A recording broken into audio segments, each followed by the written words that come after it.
When there's no vision, there's no growth. And when there's no growth, it stops. And there are many churches today, even if I think churches do a great job, that have not the vision, that are focused on holding things in instead of sending things out. And I used to be one of those. You think big, you love big, you like big, but let me put it in a different way to you. Imagine you go to a soccer game or a basketball game, and you anticipate what is going to be like when they win. Even if it's barely by just 1 point, you're excited and you want to jump on that. It's the same with a vision. Once you know what that is, because God has already given it to you, you want to jump aboard and you want to go towards that goal. Envision it, imagine it, work towards it, activate it, and God will do the rest. This is what the show is going to be about today. What is your vision and how do you figure that out? And do you actually have one? And with me is my mentor, Thomas Weisenhunt, very knowledgeable, more than men, but a godly man that had the vision to go to Alabama, to go make a difference, and went without any ways in how to provide for his needs and just did as the Lord said. His ministry is called Pray and Obey, and that's exactly what today is about. You pray and you obey. Thomas, welcome. Thank you. It's wonderful to be here. So you chose to go to Alabama.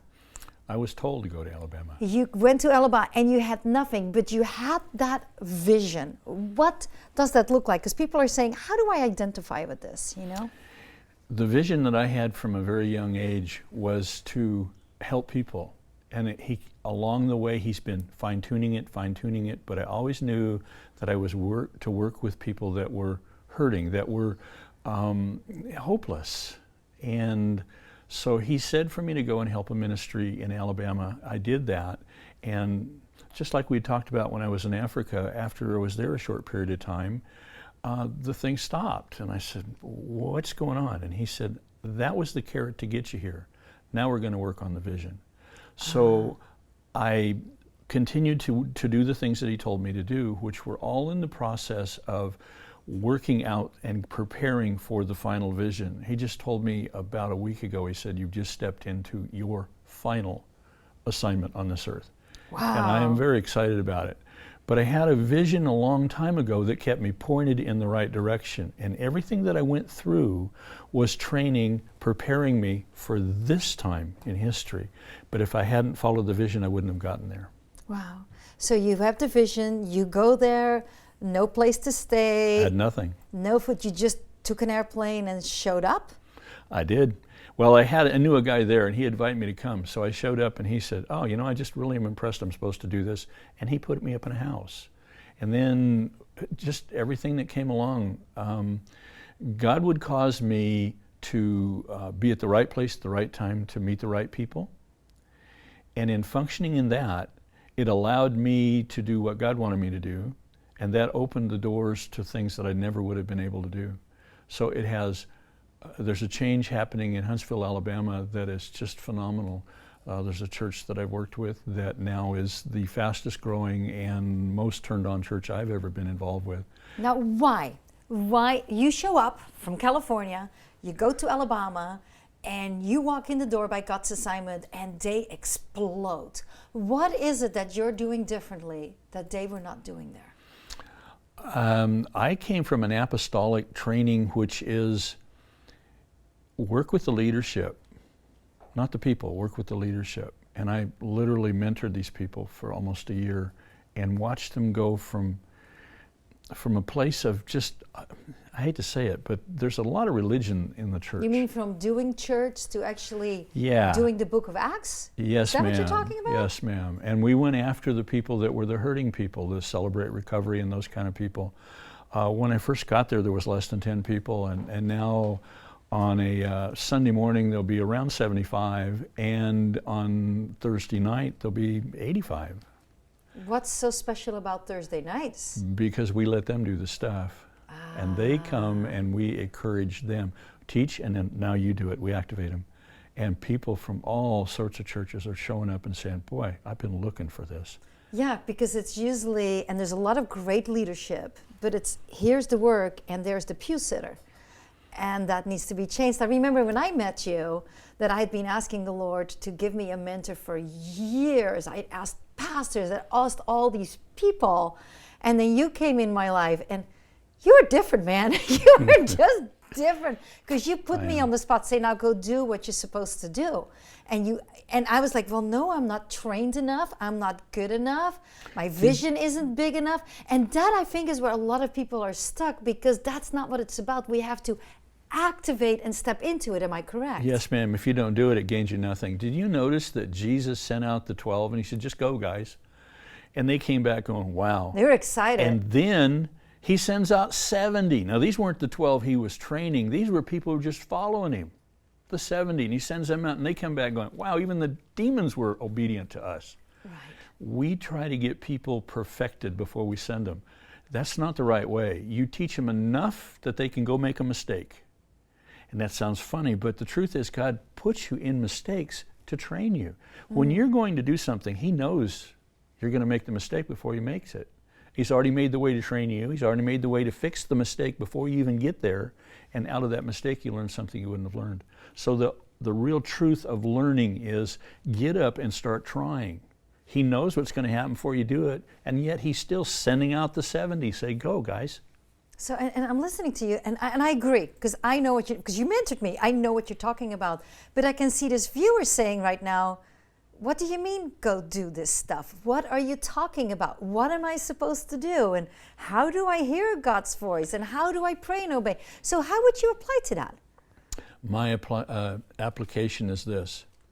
The whole reason that God did everything he did for us after Adam gave this away was to reestablish relationship. There is nothing more important. It isn't doing works. It isn't healing people. It isn't saving people. It isn't that. The most important thing is climb up in Daddy's lap, get to know him, and out of that, everything will just flow. He told me one day, I was driving down the road and I saw the sign. It said M&G Services. And I said, why is that sign catching me? And he says, because that's what I want you to do. He says, you'll actually have a ministry called that. And I said, why? What does that mean? He said, that's what I asked him. And he said, me and God services. And I said, well, it should be God and me services. He says, no, son, you don't understand.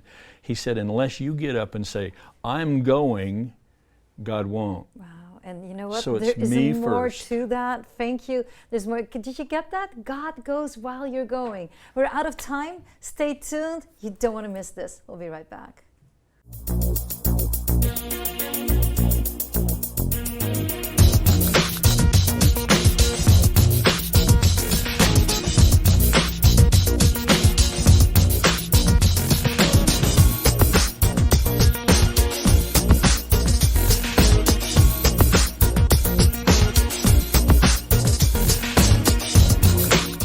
Barb TV is all about you getting the needs met that you have. Satan wants to steal, kill, and destroy your life, but Jesus wants to give you the abundant life. How do we do that? We have guests with stories, and God wants to do the stories again in your life. He wants to change your life, He wants to improve your life, and He wants you to have all the benefits.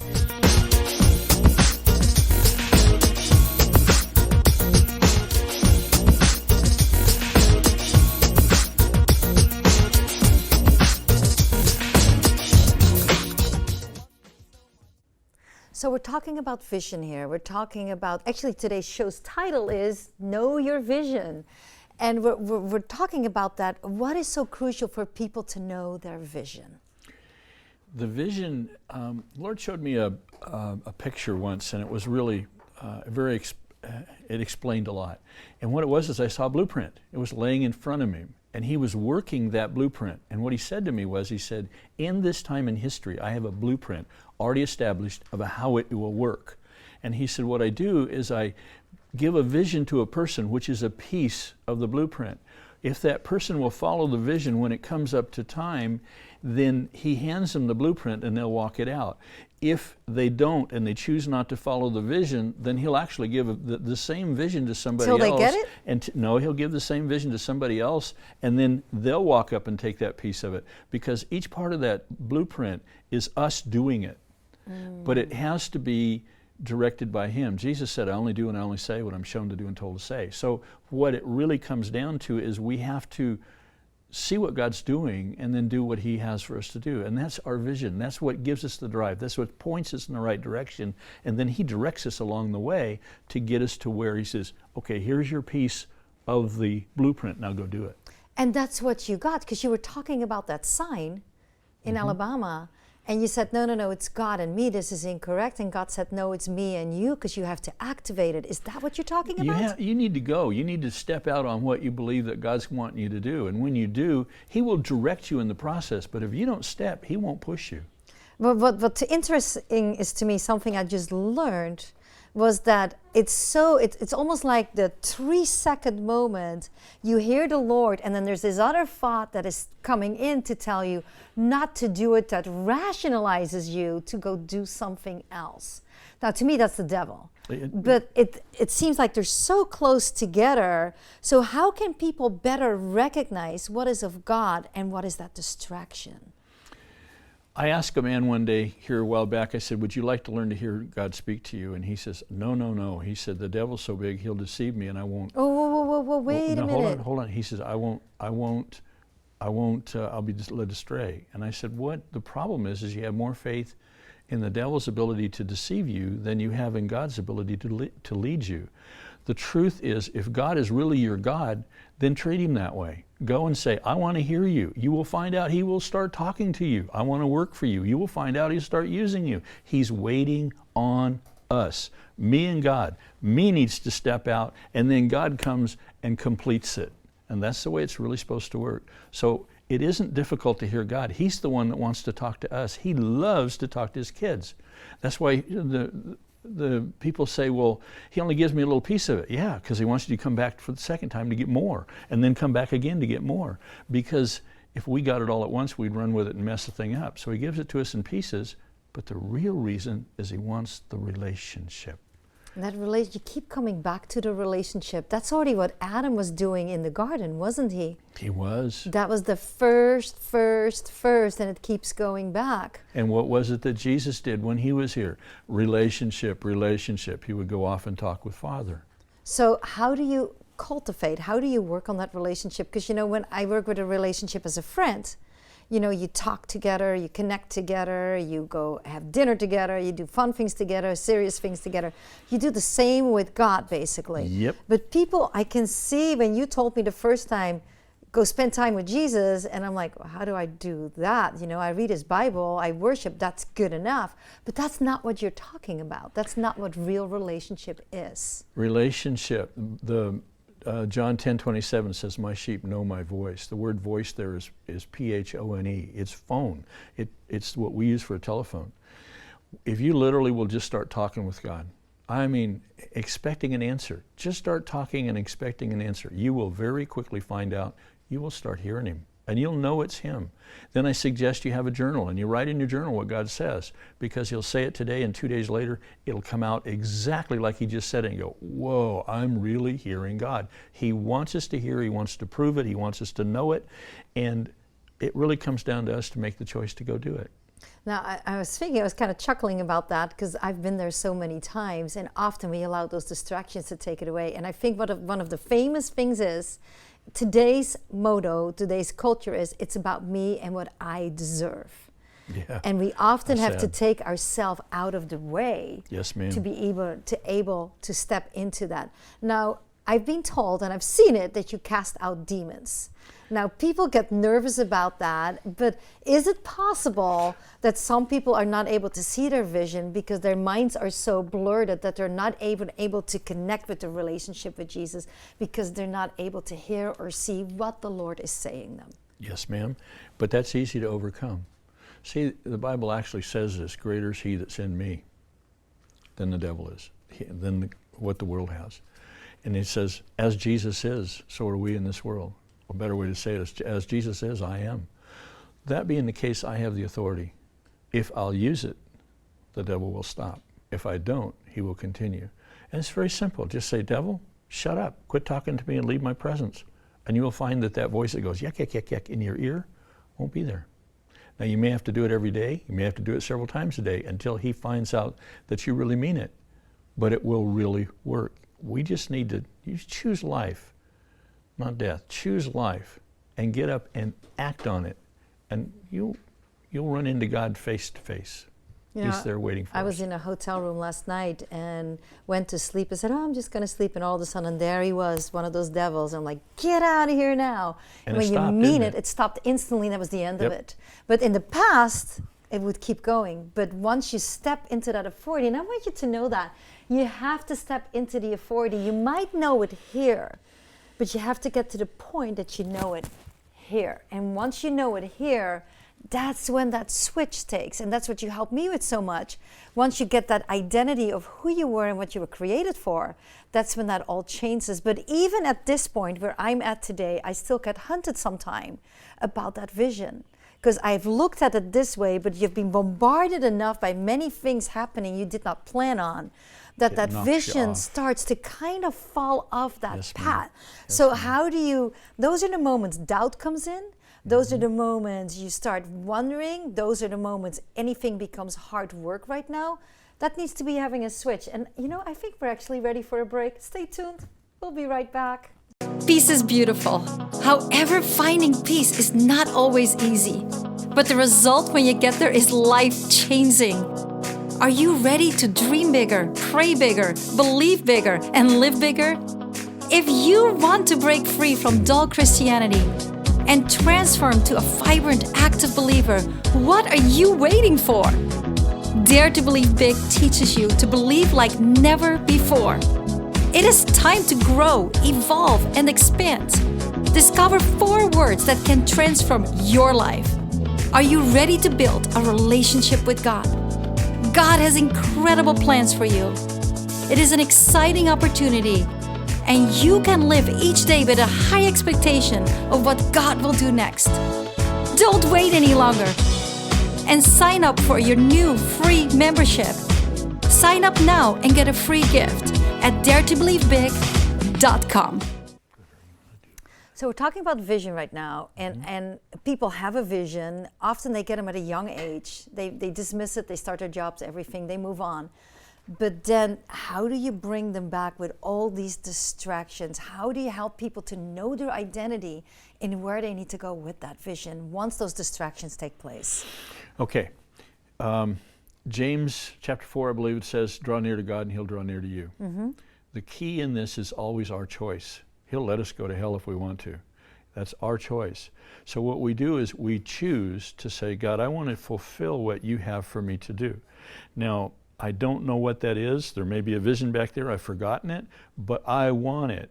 And then you just start spending your life thinking about him and talking with him and asking questions. Just start focusing.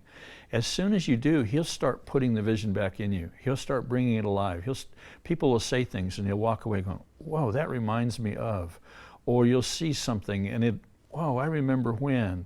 And it'll start coming back. Because the truth is, when he puts it there, he wants it to be fulfilled. And he is capable of not only bringing it back, but fine-tuning it and then causing it to happen. What you have to do is choose to let him do that. When you make that choice and start heading in his direction, you'll find he will bring it back. So God gave you that vision. Well, when I went to Huntsville, I knew I was supposed to go there, and I was working on pieces of the vision. But about 2 months ago, I was in a meeting. We have a Saturday night meeting where we practice the power of God. It's just fun. It's great fun. And somebody said a sentence to me, and when he did, I instantly watched about a 5-second video of vision. And when I got done with it, I knew what my vision was. All of the pieces that I'd had that he'd give me, just enough to keep going, it just finalized. I sat down and I sat there and cried for 5 minutes. And I'm the leader of the meeting, and somebody else stood up and says, well, God's dealing with him, let's go on. And they just kept, it was great. But I know I'm burning inside with the final vision that I have now. What is it? I am waiting to find out. What is that final vision that God has given you? I get to help the people that have no hope on a very large scale. And it has to do with opiates and heroin and the ones that we throw away. Those are the people that God's always put in my heart. And some of the greatest warriors that I've ever help raise up were guys that were strung out. They had lost hope, and when you gave them the hope back and got them pointed at God, I got some of them that I'd go into battle in any place and have them be with me. I trust them that much. And you looked at them several years ago, and they were the guy on the street corner that was just wiped out laying there. So you see him like Gideon was seen by God Yes, as the warrior ready Yes, to ma'am. take a nation. Yes, ma'am. And we're going to do this on a very large scale. Wow, that's huge. I am excited about it. Yes, ma'am. And I know how to do it. He just showed me the whole vision, and I have complete understanding, and I've realized the last 10 years, he has brought all of the people that I need to make this happen. He's already put them in my life. I've been going around and say, what do you think? And they come back and go, man, I am in. When I tell them what God has shown me, he's already set it up, it's ready. And I asked him the other day, how do I do this? And he says, son, it's very simple. Just pray and obey. Yeah, that's true. And I want to add to that because it says it right here in Ephesians 6. Now, my beloved ones, I have saved these most important truths for last. Be supernaturally infused with strength through your life union with the Lord Jesus. That's what you're talking about, Yes, ma'am. right That's here. exactly Are you getting this? That's exactly it. Stand victorious with the force of his explosive power flowing in and through you. Yes, ma'am. Are you getting this? Yeah. That is when you have a vision and you step into what God wants to do. Put on God's complete set of armor provided for us so that you will be protected as you fight against these evil strategies of the accuser.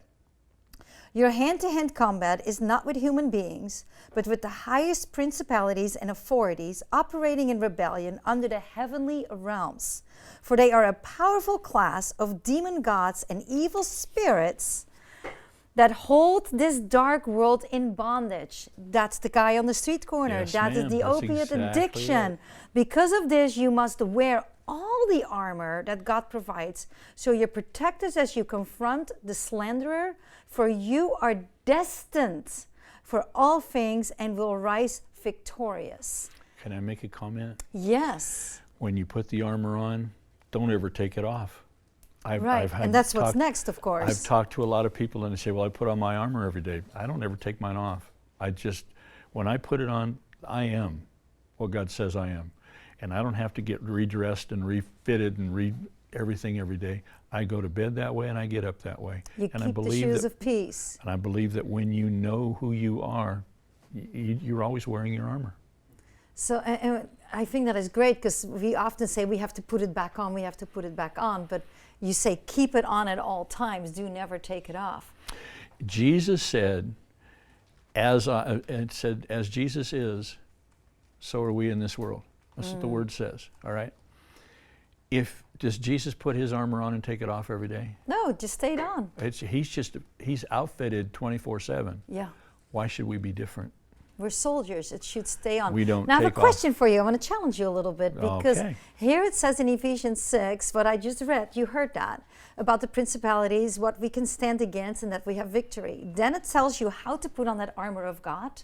Mm-hmm. That is for the newer Christians that don't know how to keep it on. But then after that, it says pray at all times. Now, was that written, pray at all times, just for us to pray at all times, or to go out, to go do, and while the armor is on, to connect with the people and to pray for them at all times and not walk by them? Okay. The church has a misunderstanding of what the word pray means. The word pray means to have two-way conversation with God. Mm-hmm. It isn't, oh God, please do this. It is, the Lord said to me one day, I asked him, I said, is there such thing as a silver bullet? And I heard him laughing.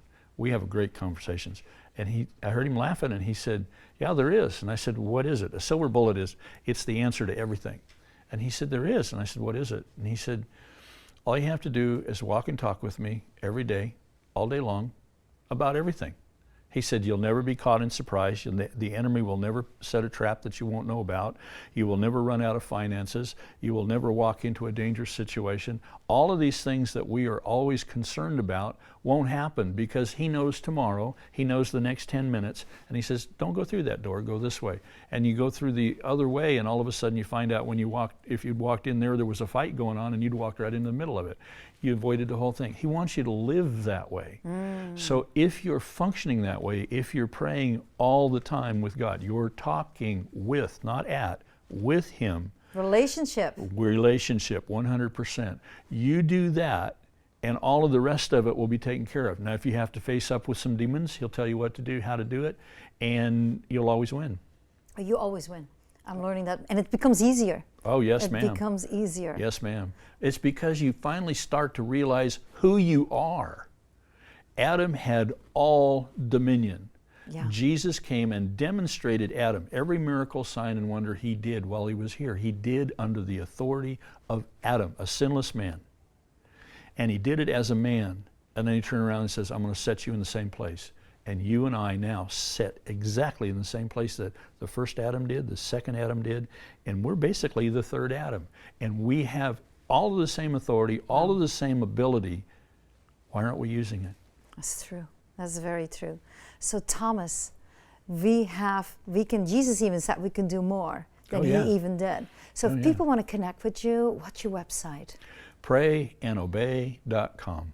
That's almost too cliche, but it's perfect, Well, because that's no better way. exactly what it is. Thank you so much for joining us today and talking about vision. And I love Thomas, because you listen to him, and he is a doer and an actor of the word. But more than that, he has that relationship. He's taught me how to do that. And now what he has shared with me, I want to share with you. Will you contact us? 855-515-5550, or go to barbtv.org. Will you join us next week for another episode of The Real Deal? And I just want you to know, God believes in you so much, he gave you a vision. See you soon. And then the parties and all that, such as marijuana and parties and stuff like that. But it wasn't until I first started attending church with my mother when she first got saved is when God really touched my life. And everything seems to fall apart. Did you scream out that moment that, God, where are you? Or did you run to the bottle even harder? I went to the bottle even harder. Didn't you say something that there was a witch sitting on top of you? Yes, there was, this is the night where I finally gave up alcohol. And It was already prophesied over your life.